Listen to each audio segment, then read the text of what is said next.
hidup kita bertakwa kepada Allah Subhanahu wa ta'ala. Salah satu sifat orang bertakwa adalah cinta. Kita disunahkan mencintai siapapun. Bahkan Nabi kita bersabda, la yu'minu ahadukum hatta yuhibba li akhihi ma yuhibbu li nafsihi. Iman seseorang itu tidak akan sempurna, kata Nabi, sampai dia mencintai saudaranya apa yang ia cintai untuk dirinya. Kita tidak suka dicaci, maka cintai saudaramu, jangan mencaci mereka. Kenapa? Karena kita tidak mau dicaci. Kita senang dihargai, maka cintai saudara kita. Dengan apa? Dengan menghargainya. Apa sebab? Karena kita senang dihargai. Kalau ada saudara kita yang perlu dibantu, kita bantu. Apa sebab? Karena kita pun di saat susah perlu dibantu. Maka itulah kata Nabi, kita cinta. Dan cinta ini ciri orang yang beriman. Iman tentu dasar daripada sifat orang yang bertakwa. Ini Nabi ajarkan kepada orang seluruhnya, baik ada hubungan darah maupun tidak ada hubungan darah. Apalagi kalau kita terhadap anak kita, apalagi kalau kita terhadap orang tua kita, apalagi kita terhadap istri kita atau istrinya terhadap suaminya. Orang tua yang mencintai anak-anaknya tentu tidak akan memberikan sesuatu yang akan merusak anak-anaknya. Orang tua yang sayang dengan anak-anaknya tentu tidak akan mengkonsumsikan sesuatu yang akan membuat anak-anaknya menjadi dalam bahaya, dalam ancaman. Karena orang tua yang sayang sama anak-anaknya pasti tidak akan membiarkan anak-anaknya bergaul dengan orang sembarangan yang akan merusak moralnya. Ini sifat cinta orang tua. Kalau ada orang tua yang membiarkan anaknya makan sembarangan, kalau ada orang tua yang membiarkan anaknya makan yang membahayakan tubuhnya, ini bukan orang tua, tapi hanyalah orang yang melahirkannya.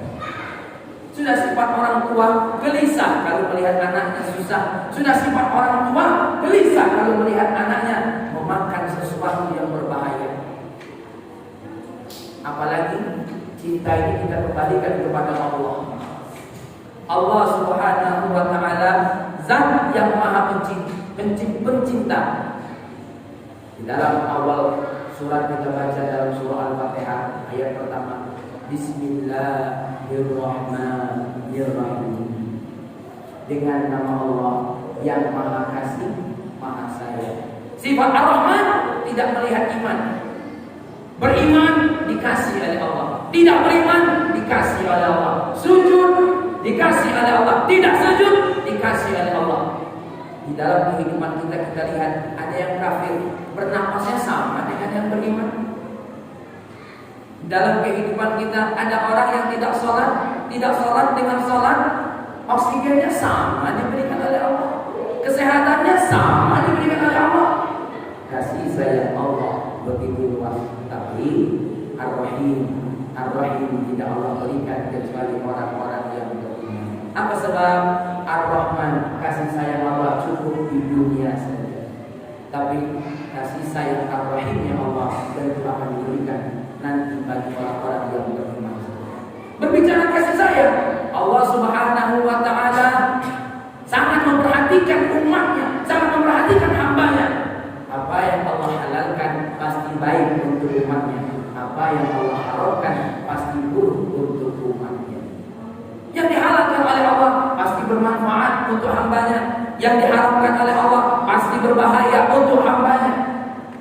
Sayangnya kita yang punya badan sendiri tak mau berpikir apa yang bermanfaat buat kita, apa yang berbahaya buat kita. Makanya saat ini pun banyak orang tua yang tidak memperhatikan apa yang baik buat anak-anaknya. Banyak juga orang-orang yang sudah tidak lagi berpikir apa yang maslahat untuk anak-anaknya. Asal anaknya suka, asal anaknya tidak menangis, asal anaknya tidak membuat ibunya kesal, membuat ayahnya kesal, dia berikan, sekalipun yang diberikan itu adalah berbahaya. Terlebih lagi, lebih dari seorang ayah adalah seorang pemimpin. Pemimpin di muka bumi ini Allah jadikan khalifah, Allah jadikan pemimpin untuk apa? Mengatur apa yang baik bagi umatnya, apa yang baik bagi rakyatnya. Apa sebab? Karena pemimpin itu adalah panjang tangan dari Allah Subhanahu wa taala. Apa yang Allah perintahkan, hendaknya seorang pemimpin itu menjadikannya panduan hidup bagi rakyat. Makanya Allah Subhanahu wa taala dalam salah satu perintahnya yang berkaitan dengan kemaslahatan manusia, apa kata Allah? Ya ayuhan nas, hei manusia, mukmin, kafir, kulu halalan thayyiban, mengkonsumsilah makanan yang baik dan halal. Wala tattabi'u khutuwatis syaitan, jangan kamu ikuti bisikan syaitan. Innahu lakum aduwwun mubin, sungguh syaitan itu adalah musuh yang nyata. Di dalam kitab tafsir, semua tafsir, dan saya baca dalam kitab Sofwatul Tafsir, apa kata-kata syaitan? Syaitan itu segala sesuatu yang menunjukkan kita kepada kesesatan, itu namanya syaitan. Baik yang tidak terlihat maupun yang terlihat. Teman kita ngajak kita tidak sholat Jumat, syaitan. Ayah kita yang mengajak kita melawat Allah, syaitan. Siapapun yang membuat kita untuk jauh dari Allah, bermaksiat kepada Allah, maka itu bisa disebut dengan syaitan. Kalau ada istri kita mengajak suaminya untuk berbuat hal yang tidak disukai oleh Allah, maka bisikannya yang dibisikkan pada telinga kita dalam kategori syaitan. Apapun bisikan syaitan, entah itu dari yang terlihat ataupun dari yang tidak terlihat, harus kita jauhi. Kenapa? Saat itu dia adalah musuh kita. Apalagi na'udzubillah tsumma na'udzubillah min dzalik, apabila ada kebijakan pimpinan kita, ada kebijakan orang yang bertanggung jawab atas kehidupan kita, menunjukkan kita kepada hal yang buruk. Taat kepada selain Allah ada ikatannya. Istri harus taat pada suami selagi perintah suami tidak menentang Allah. Tapi kalau seandainya perintah suami membuat istri menentang Allah, saat itu seorang istri boleh menolak perintah suami. Ayah, anak wajib taat sama orang tuanya selagi perintah orang tuanya tidak menentang Allah. Maka saat orang tuanya memerintahkan anaknya sesuatu yang menentang Allah, saat itu orang tuanya, anaknya wajib menentang orang tuanya. Bagi saya, kita ini tertipu dengan aturan-aturan harus atur, padahal kita semua terikat untuk taat kepada selain Allah selagi tidak menentang Allah. Ketika Allah sudah bilang kepada kita, makanlah yang halal, makanlah yang baik, ini buat maslahat bagi kita.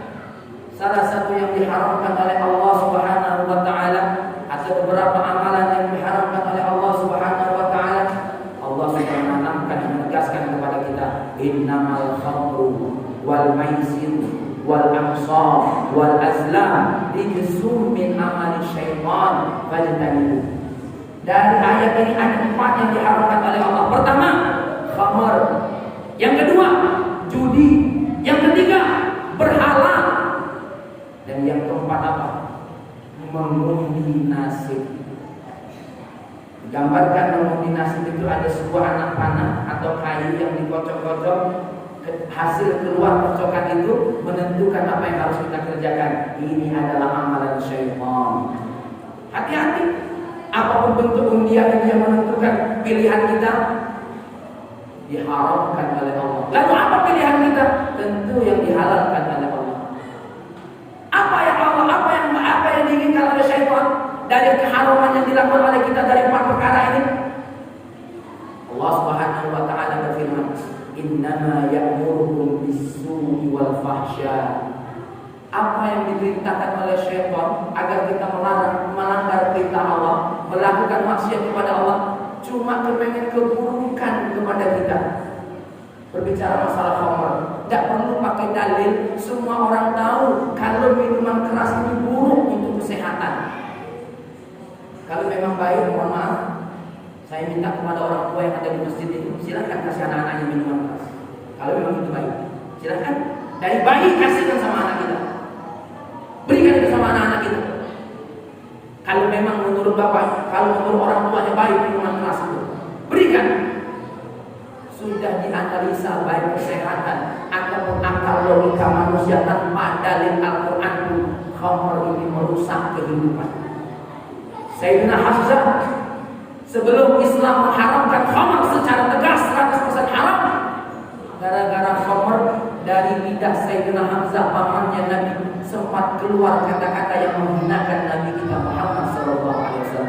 Baca berita fakta, berapa banyak pembunuhan keluar dari tangan pemabuk. Baca berita dan fakta, berapa banyak gara-gara orang yang minum keras mabuk melakukan pemerkosaan. Bahkan yang diperkosa bukan orang lain, anaknya sendiri. Dalam satu berita, gara-gara 3 orang mabuk, ayah memperkosa anak gadisnya, pamannya ikut memperkosa satu wanita menjadi keponakannya, dan subhanallah, kakaknya pun ikut memperkosa adik perempuannya sendiri. Gara-gara apa? Alhamdulillah. Seorang ulama besar yang kita kenal dengan Barseso rusak ibadahnya sampai mati dalam kondisi husnul khotimah dan keluar dari agama Islam gara-gara minuman keras. Subhanallah, seluruh dunia mengharamkan narkoba, tapi minuman keras diperbolehkan produksinya. Ini satu hal yang bertentangan, padahal narkoba dan minuman keras adalah satu saudara. Allah Subhanahu wa ta'ala, Nabi kita bersabda, kullu muskirin haram. Semua yang memabukkan itu hukumnya haram. Makanya Pak hadirin jamaah salat Jumat yang dimuliakan oleh Allah, mari hati-hati dengan minuman keras. Tolong jangan sampai beredar di daerah kita, jangan sampai beredar di kampung kita. Hentikan minuman keras di pesta-pesta kita, hentikan minuman keras di setiap acara-acara kita. Tindaklah tegas untuk Allah, satu suara lah dengan Allah. Kalau kepengen anak kita baik, jadilah orang tua yang baik. Kalau kepengen anak-anak kita soleh, jadilah orang tua yang soleh. Mana mungkin anaknya bakal soleh kalau orang tuanya sendiri tidak soleh? Ucapan kita ini tidak akan bernilai di sisi orang tua anak-anak kita kalau akhlak kita sendiri tidak jadi contoh dan teladan bagi mereka. Oleh karenanya minuman keras ini harus kita boleh, entah itu dilegalkan ataupun tidak. Maka kita sebagai orang yang bertakwa, cintailah diri kita, cintailah anak-anak kita dan keluarga kita. Kenapa? Cinta itu adalah menjaga. Belum lagi perjudian, berapa banyak pembunuhan gara-gara perjudian. Makanya dengan tegas Allah berfirman, innama yuridu syaitan ayyuqi'a bainakumul adawata wal baghdha. Syaitan tidak ada lain kepengen pada khamr dan perjudian adalah permusuhan dan saling benci.